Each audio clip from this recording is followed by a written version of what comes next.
today, if you had walked in a little bit early or you came early on purpose, then you got to enjoy our newcomer introduction video.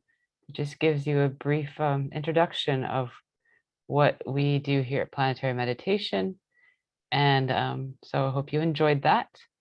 And so then we'll do about a 10 to 15 minute welcome, and we will follow that with Kiirtan, which is chanting meditation. We'll be using Bhavanam Kevalam. And we're very excited that Didi Devapriya, who will be doing our inspirational share today, will be playing Kiirtan live. Then we'll follow with guided meditation, and then we'll follow with Didi sharing with us some inspiring thoughts. And we'll follow that with a little bit of open conversation. So let me get to the next slide. So here at PLT, we are a very inclusive community. We are trying to open up and welcome everybody, including people from the public. And so we ask you to be conscientious of that. And this quote, we feel, really reflects on that. So it is our duty to accelerate the speed of human beings, of human progress. Your endless efforts to broaden and smoothen the path of human movement will render our present existence and your future history inestimable. Shri Shri Anandamurti. So please make sure that we all feel welcome, because you are all welcome here. We're people from all over the globe and from all different walks of life. And all of us are at different stages in our meditation. So we are excited to have you here.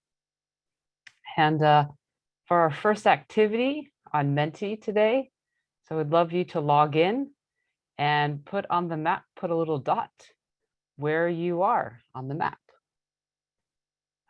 So we can see where everybody is in the globe. So we've got United States. So I know we have people here from Vietnam. And we got people from United States. I'm not sure where Didi is in the world right now. She can share that with us later. I'm floating somewhere out in the Pacific Ocean in Hawaii. And if you can't get access to chat, you can't get access to Menti, you can always put it in the chat to where you're at in the world too. We'd love just to see where everybody's coming from or where everybody's at in the world. Oh, there's somebody marked me in Hawaii. All right, fantastic. There we go. Somebody in China. Fantastic. It's great. I want to fill this map up with lots of blue dots. All right. So moving forward, a lot of you are aware that we have a online community platform. So it's our PLT global community. And it's a great place to get to know each other more, to share as more about deeper into our practices and more about some of the actions we're trying to take. This week, we talked about envisioning a better world after Dada Mahesh had put on a really great interactive workshop. And it's also a great place to learn about events and learn about new topics. And also, if you check out our, we have live recordings of yoga, we have classes, things that are available. So just take some time when you have time later today, maybe to go check it out. And there's always some questions and polls to answer. And we just love to see more of you on there and more of you active. And we're trying hard to add more content and to make it the best experience possible. So the link is in the chat, and it's just member.planetaryleadershiptraining.com. And it's absolutely free, and it's a great place. I think there's about 170 members now on there to get to know each other. And you can there's a personal chat that you can actually connect with other members. And so if you're looking maybe for a meditation buddy, it might be an opportunity to reach out to somebody to see if somebody wants to help you, both of you, facilitate your meditation practice. So I hope to see you there this week. And so the topic of the week, so we're shifting from envisioning a better world, but kind of on the same topic that we're focusing on the future of intelligence and AI and how it's going to affect the economy. And Dada Navahindelanda will be interviewing a futurist tomorrow and sharing us some thoughts about how do we navigate the future with the increasing of technology and artificial intelligence. So the quote for this week is, "The future of humanity is not dark. Rather, it is strikingly resplendent. Therefore, proceed on ignoring the frown of darkness." P.R. Sarkar. So I think it's going to be, I know it's going to be a very relevant topic tomorrow, and this week we'll be talking about it in our community. So I hope that you'll be joining us, and I'm for sure that Dee Dee's going to have some very inspiring words on this topic. So I hope that you guys enjoy that. Anyway, no further ado, I'm going to introduce Dee Dee Devapriya. She's going to play our Kiirtan. So we're very excited about having her here today. And I hope you guys enjoy. She's a beautiful musician. So thank you. I'm going to stop sharing my screen.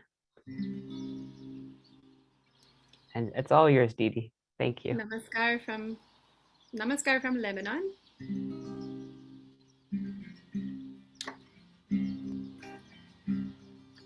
Babanam kevalam, babanam kevalam, babanam kevalam, babanam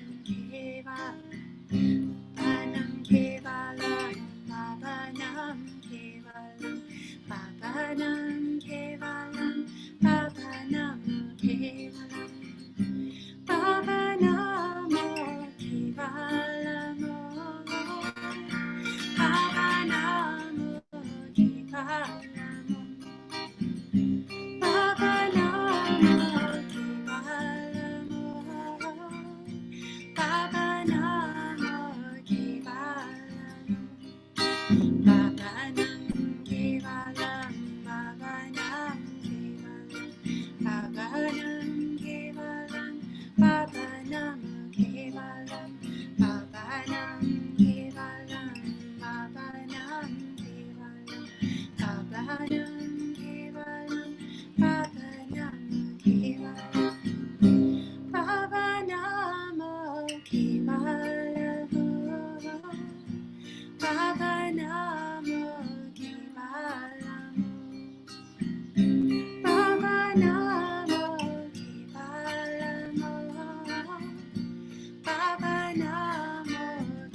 Kevalam Baba Namo Kevalam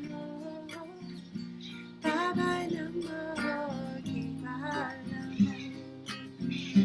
Baba Namo Kevalam Baba Namo Kevalam Baba Namo Kevalam Baba Namo Kevalam Baba Namo Kevalam Baba Namo Kevalam Baba Namo Kevalam Baba Namo Kevalam Baba Namo Kevalam Baba Namo Kevalam Baba Namo Kevalam Baba Namo Kevalam Baba Namo Kevalam Baba Namo Kevalam Baba Nam Kevalam Baba Nam Baba Nam Kevalam Baba Nam Kevalam Baba Nam Kevalam Baba Nam Kevalam Baba Nam Kevalam Baba Nam Kevalam Baba Namo Kevalam Baba Namo Kevalam Baba Namo Kevalam Baba Namo Kevalam Baba Nam Kevalam Baba Nam Kevalam Baba Nam Kevalam Baba Namo Kevalam Baba Nam Kevalam Baba Namo Kevalam Baba Nam Kevalam Baba Namo Kevalam Baba Namo Kevalam Baba Namo Kevalam Baba Namo Kevalam Baba Namo Kevalam Baba Namo Kevalam Baba Namo Kevalam Baba Nam Kevalam Baba Namo Kevalam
Baba Namo Kevalam, Baba Namo Kevalam, Baba Namo Kevalam, Baba Namo Kevalam, Baba Namo Kevalam.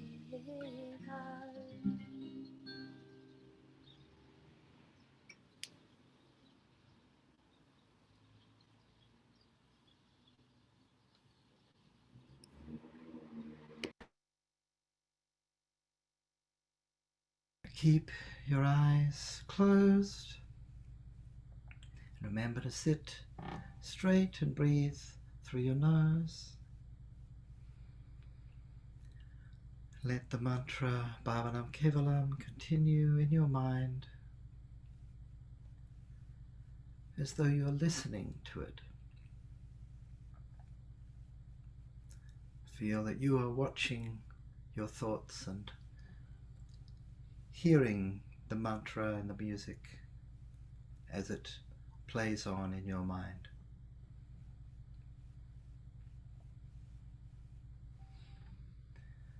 Then begin to feel that this mantra and the music is like a voice coming from within you, as though your inner self were singing to you.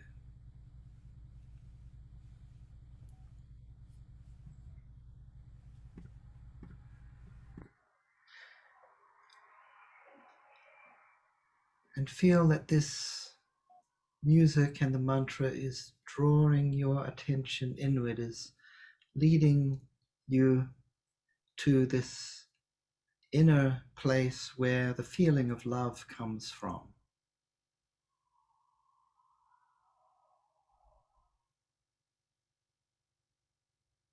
You're connecting to that feeling of love within yourself, and as you come to that place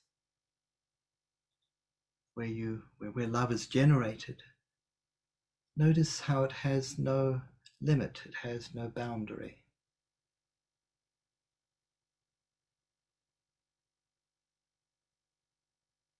You're in this place of limitless love. The mantra is continuing in your mind with the music. If your mind wanders at any moment, don't worry, that's quite natural. When you notice that, just bring your attention back to the mantra and the music. And we'll meditate in silence like this now.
Just keep your eyes closed for a moment so you can notice how you feel.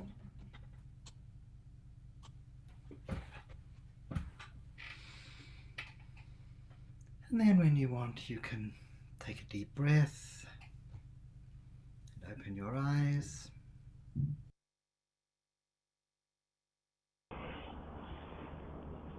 Namaskar. My name is Didi Ananda Devapriya.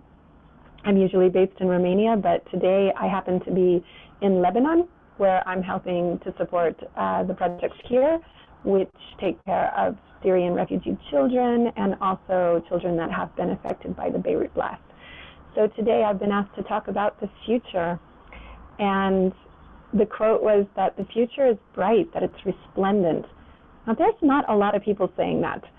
Rather, most of the time when we think about the future, there are so many messages in our pop culture and, just looking around at the news that make the future look pretty dark, that we're melting down our climate, that the climate's collapsing, that there's so many problems still in the world. And our minds have this thing called negativity bias, which means that we tend to give a lot more importance to negative news than to positive news. Positive news comes incrementally often, and it often goes unnoticed. There is a Swedish statistician who wrote the book Factfulness. His name begins with Hans. I'm forgetting the whole name.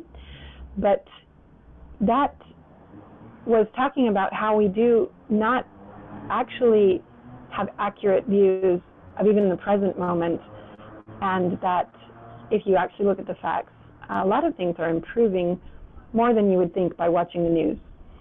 For sure, the world is a lot less of a brutal place than it was in the medieval ages, and most of us will not see famine and war the way that it was almost a given that every generation would experience that in most of the world. Some parts of the world that's still happening, but there's a lot of places where the world has become a lot safer, the standard of living is better. But there are serious problems that we do need to overcome, like climate collapse, like this pandemic. And in order to reach that resplendent future, or in order to be building it even from now, because the future isn't something distant, it's a result of what we do in the present moment. And so our actions now have to be leading us towards the future that we wish to see. We shouldn't just be waiting for it to descend magically from the sky, some type of Sadvipra savior, some type of magical, supreme, enlightened beings just to come and rescue us. We have to become the change we want to see in the world. So what does that mean? What is the change that the world needs in order to reach a resplendent future? I think that one of the key things is developing a collective mindset, because a lot of what's happening on the planet right now is causing strife, that's causing planetary imbalance, isn't because we lack the skills, isn't because we lack the intelligence, isn't because we lack the technology to be able to solve those problems. What's lacking is the consciousness, because still the consciousness on the planet is primarily dominated by individualistic thinking and by a limited way of looking at things, only for selfish interest, for limited profit, feeling that, still some paradigms like survival of the fittest are still being used to justify behavior, human behavior, whereas that might have some applicability in describing evolution up until the level of human consciousness. Once we have human consciousness and we have choicefulness and we have moral values, that's not a good explanation anymore. That's not a good justification. That's not a good way to run our planet. And so one of the most essential things is how can we be living with more awareness about our impact on the whole. I was thinking for many years, like, how will this change happen? Because we seem so far from that. And we know that it often takes circumstantial pressure to generate changes of consciousness. And when we want to, we can change quickly. There was not too long ago in Cape Town in South Africa, a day where they were reaching close to day zero, they called it, where they were going to literally run out of water.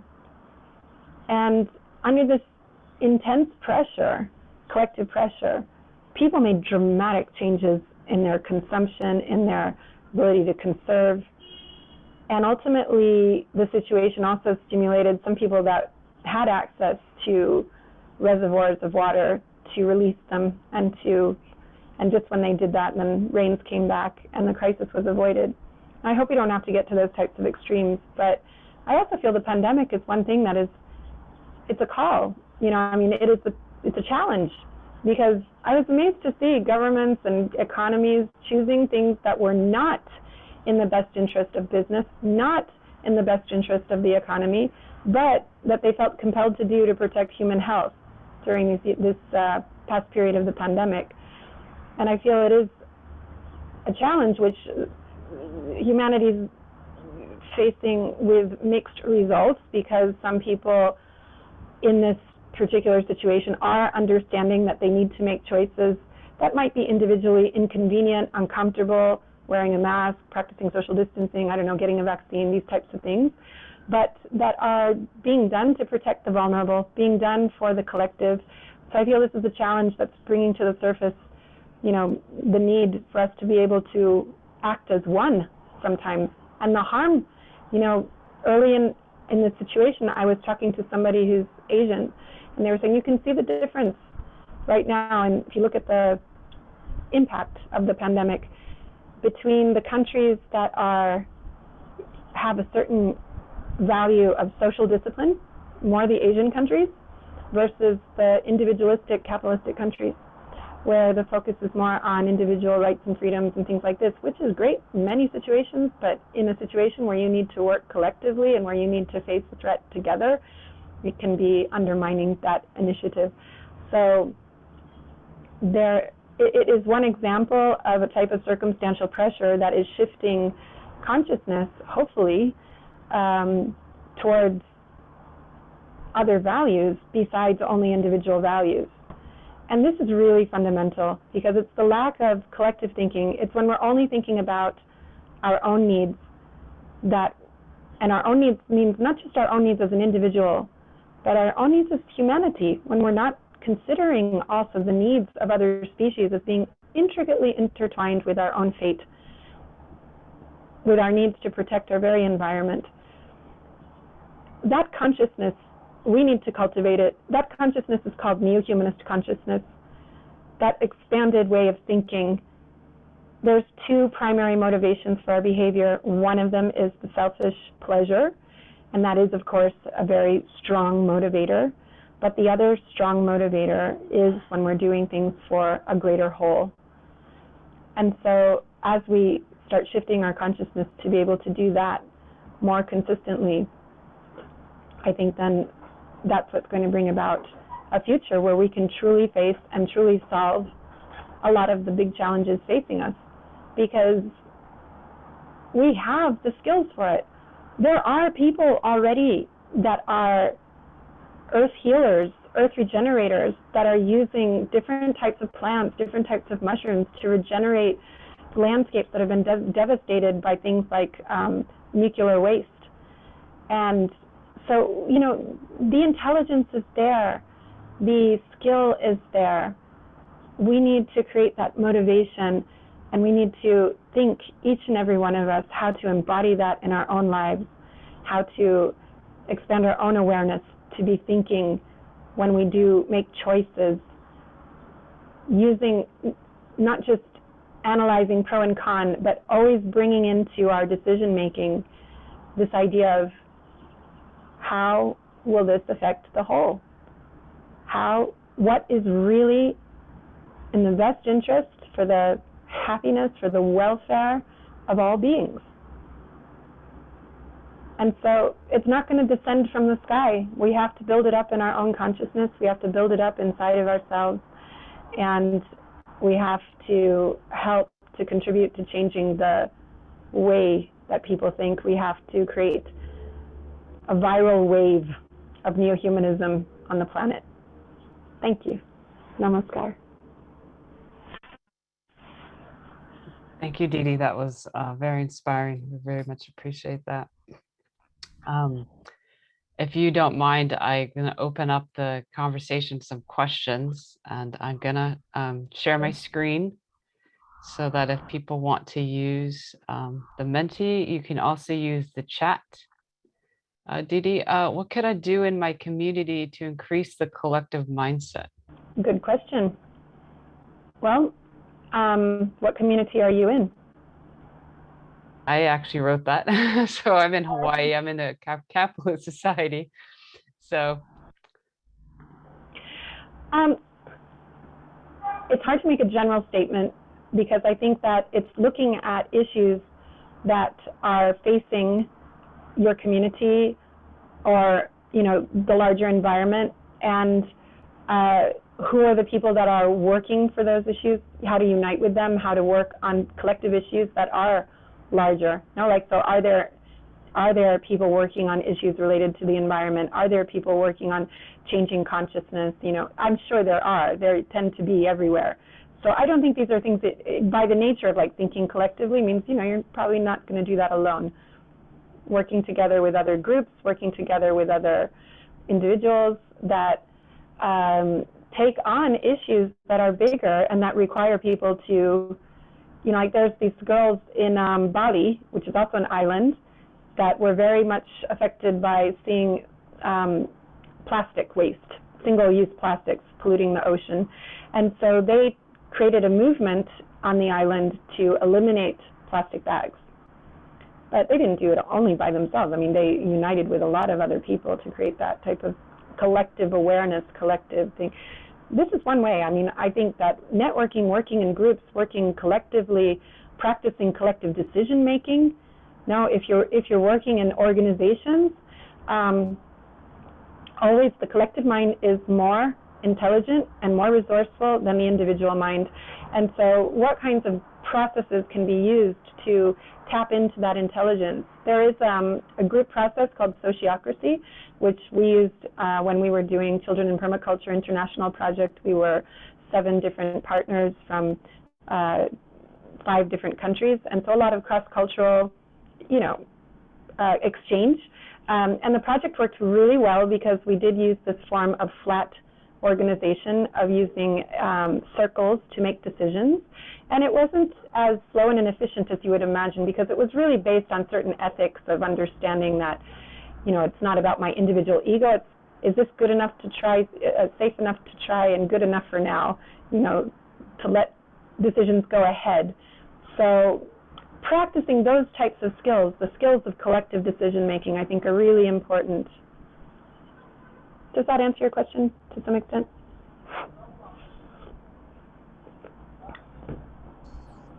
yes, it does, definitely. Look, is there something you could tell us, like we could do on a personal, like? Do you think that the pandemic is increasing consciousness or the opposite? I think it's polarizing. I think it's extremely polarizing. I think you're seeing a polarization. No, you're seeing some people get more adamant about their, you know, about an individualistic stance. And you're seeing some people wake up to this idea, oh yes, we do need to protect each other, we need to work together. This is something that requires, you know, I don't just do it for myself, I do it for my community, I do it to help others. So yeah, I don't think there's just one answer to that. I think that it really is polarizing, and that's how change happens. Change does happen often through creating a polarization, and then out of that polarization, you know, which direction will it move in? Well, I think that one direction is more dominated by the static force. I think that the individualism reaction, in my opinion, is more dominated by the static force. And so I do see that ultimately, over long periods of time, you see there's an upward trend, and that there's an upward movement, you could say, of the sentient force in time, but it goes up and down. I mean, it's not a straight line towards awakened consciousness on a collective level or on an individual level. I can't see that question. It's cut off by something. What can we do in our personal lives to bring positive change? A lot. I mean, I think that it starts with your mentality and your own positivity through doing meditation, through having strong sense of principles. No, meditation by itself can make you more peaceful, can make you more aware, but it needs more than just meditation. I believe that besides meditation, this type of change that we're discussing today requires a strong grounding in neo-humanist values. Now, which is, I think, intended to be quite cross-cultural, but the neo-humanist values of recognizing the worth of every being, whether they have utility value for us or not, but having a strong commitment to the essence that we find in ourselves, but to recognizing that that essence is animating, is underlying, is within everything around us, and cultivating then that respect. Like, how do I really act if I see that unity in everything? So it's a commitment also. It's a strong determination, a strong commitment to cultivate this mindset. And that mindset will lead to a lot of positive changes, I believe. Without the mindset, just doing, changes could be superficial. So I think, I mean, it's good also, like I said, engage yourself both in internal change, positive internal change through practices, through cultivating this type of awareness, new humanist awareness, but also engage yourself in action. Engage yourself in positive actions. Don't just sit and wait for somebody else to do it. You want to see change in the planet, you need to be part of it. There's a lot of good people, awakened people, working for these types of things, and, find them, work together with them, support them, bring in that consciousness of the meditation, because a lot of people that are on the front lines of world change burn themselves out because they don't have a perennial source of inspiration to keep them going. And so what you can bring into those environments is you can bring that consciousness. Can you give some workshop on neo-humanism? Yeah, I'm currently leading a Krishna Prema knows because she's one of my students, but we're doing an 8-week course on neo-humanism, doing a close reading of a book called Liberation of Intellect. And so it's really a deep dive into neo-humanist philosophy. But yes, I'm happy to give shorter ones too, shorter workshops on it, because it's something that needs some unpacking. It isn't just as simple as saying, oh, love is everybody everywhere, or let's love everything. That's the right kind of idea, but it's like to really do that and to really be able to express neo-humanism, I believe requires a commitment also to a certain type of self-analysis, a removal, an ability to identify and remove all kinds of bondages that are limiting our ability to truly express it. So it's work. It's a social, in my opinion, it's a social sadhana. Sadhana is the word that is used in Sanskrit for meditation. It doesn't just mean peace and happiness and love. It means hard work. It means working to move from imperfection towards perfection. And I believe, okay, our sadhana is internal. It's our meditation practice, and not only all of the spiritual practices that lead us to be a better person through positive thinking, through values, etc., but also on the social level, there's neo-humanist consciousness developed through struggle and through effort. It isn't automatic. You don't just read the book once, do some meditation, and you're a neo-humanist. I believe it's a lifelong process. We also need artists, and I'll tell you why. Because I find a lot of the narratives and storytelling that is happening about the future, I mean, if you think about movies about the future, what comes to mind? Things like Terminator, Matrix, they're very dark. These dark narratives about computers taking over the world, and killing us all. There's a lot of fear of artificial intelligence, fear of technology. Technology is our child. It's something we create, and it isn't stronger than the intelligence that guides us. But we need to keep it in balance. We do need to have strong, ethical clarity in order to be able to use these things productively and for the welfare of all. Again, it brings us back to the commitment to collective welfare, because any technical object, whether it's a knife even, can be used for good or bad. So a knife can be used to kill somebody, a knife can be used to cut your vegetables up to make dinner. It's not the knife's fault. So technology I find pretty neutral. It depends who's controlling it. We need to cultivate benevolent intellect. We need to cultivate wisdom. We need to cultivate cultural values, starting with education, but on all levels of society, that value wisdom. And artists have an important role to play, because a lot of the narratives and artwork still is glorifying the individual narrative and still very fearful of ourselves, of who we really are. And that's why we have those negative projections into negative utopian kinds of narratives. So I feel we need alternative narratives that aren't just giving some type of naive, rosy picture of the future, but that give inspiring visions of a prosperous future, and in which human beings are harnessing their intelligence to solve these issues.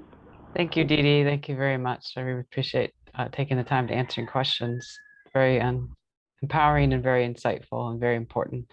And I think it would be fantastic to have you here for a shortened version on New Humanism workshop. So we'll get that scheduled. So everyone will keep you posted. Okay. So yes, great. Thank you. And thank you for being here. Thank you for the beautiful music. That was a real special thing to have.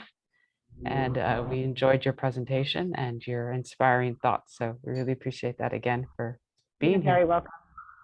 Okay, namaste. Thank you. So just to give everybody just a recap, please join us on our online platform.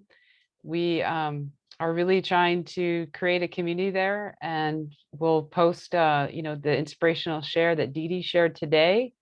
We'll be talking about the subject of the future of intelligence all week, and kind of talking about different ways that we can find ways to solve it, and how to work as not only as individuals, but as Dee Dee brought up, having a collective mindset, a collective whole. And then the next thing is, tomorrow we do have our next planetary workshop.